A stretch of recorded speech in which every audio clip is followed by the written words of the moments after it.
get shifting over to where we're starting to put the 68 back together. Shifting, is that a car joke?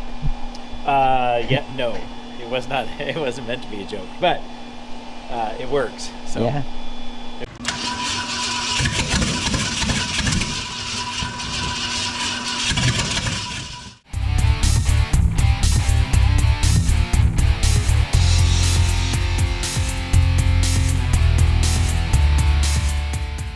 All right, hey guys, welcome back to our channel. We are got a couple projects that we're hoping to get done today, and one of those is just working on setting up the shop. We're still working on getting this all done, getting into the new shop and getting things set up. So Tim and I got to put a vise on and get a table set up. And what else are we working on? We'll have to knock some U-joints out of the front axle. Should be able to pull the transmission and transfer case out of the 77. That's another project, but it's not going to have the old tranny and transfer case in it, so we're going to pull that one out and put it in this one, and this one being the 68. Whatever we got to do, we'll make it work. So yep.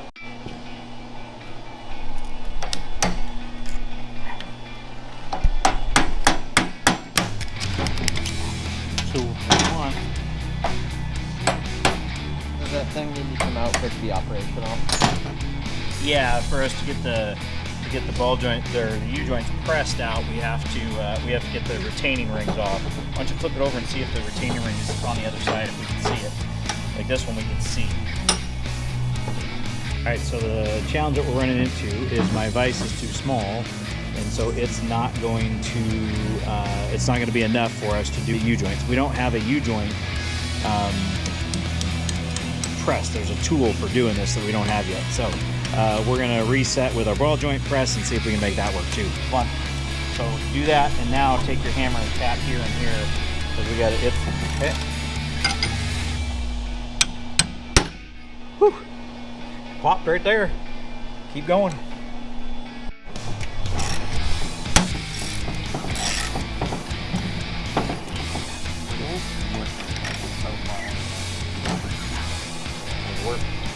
All right, so we got parts. We can run to the parts store and get what we need from them.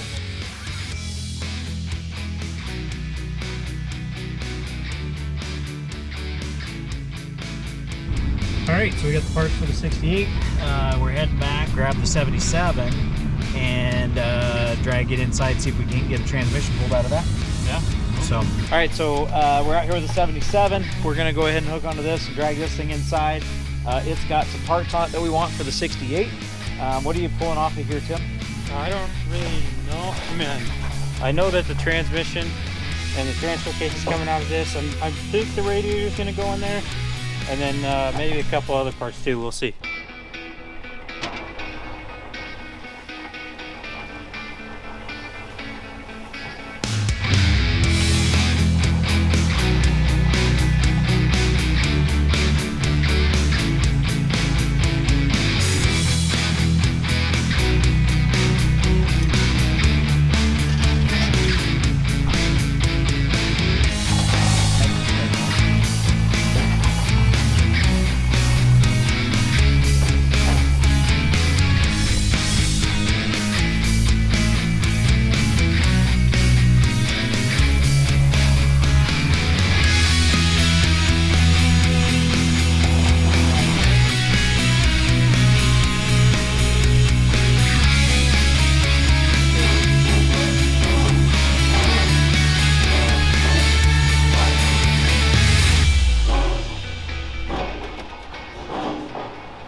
What we're hoping to do is get the transfer case out, transmission out of this. Tim's underneath working on that right now, and our goal is to get all that pulled out of here.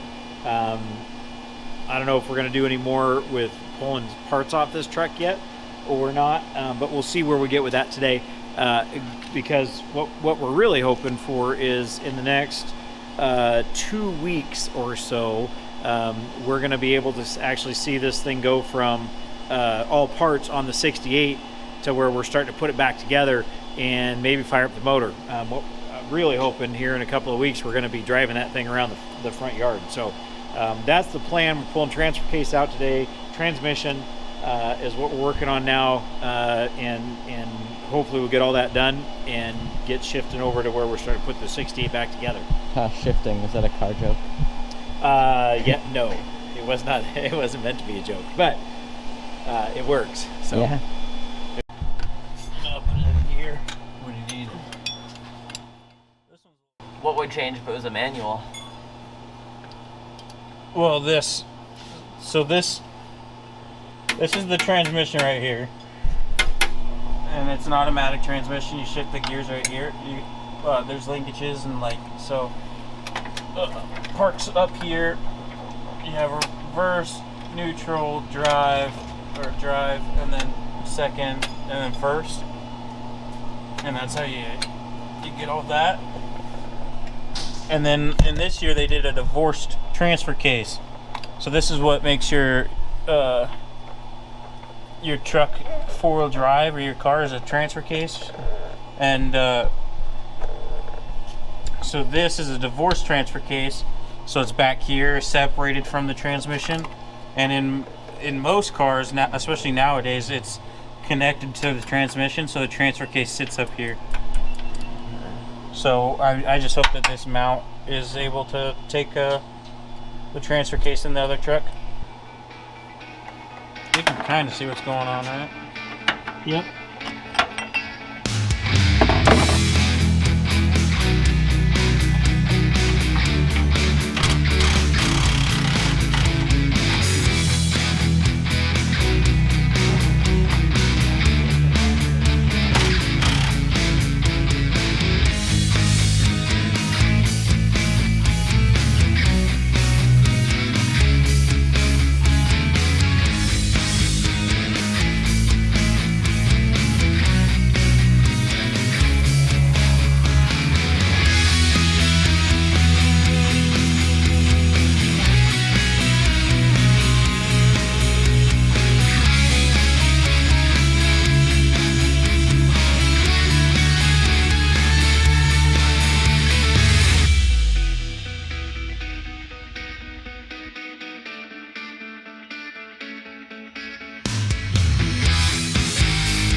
Probably.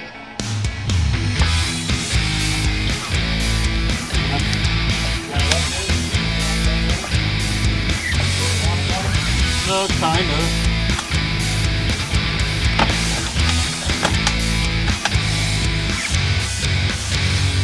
Alright, looks like it's holding weight. The biggest concern is this back corner. Let me see if I can get a block.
wants to see if it'll run.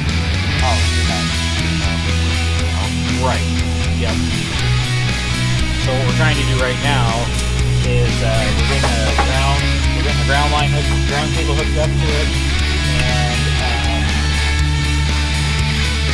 and so we can hook a battery up to it.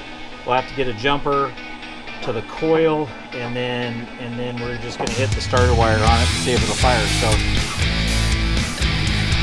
okay, creeper. All right, been a couple hours today, running out of time today, so we're gonna call it.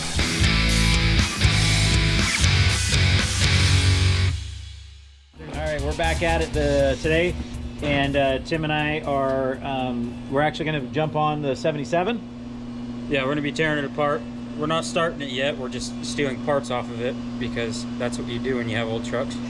Well, and who knows, with Jesse coming over, he's kind of a motor guy. He might talk us into trying to start it real quick.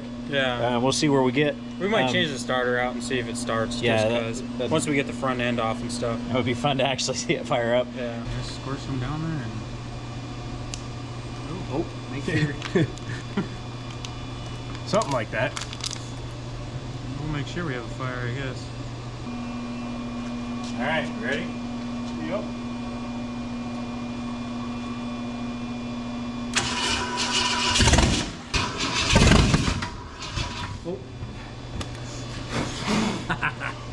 There you go. Yep.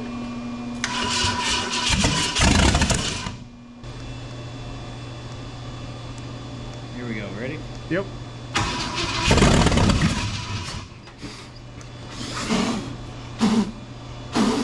A lot of gas.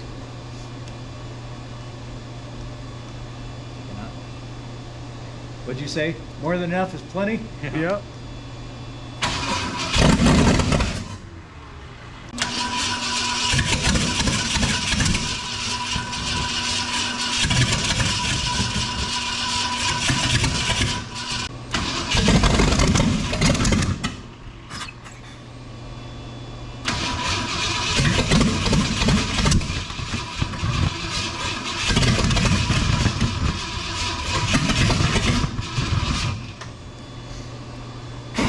Hit it again.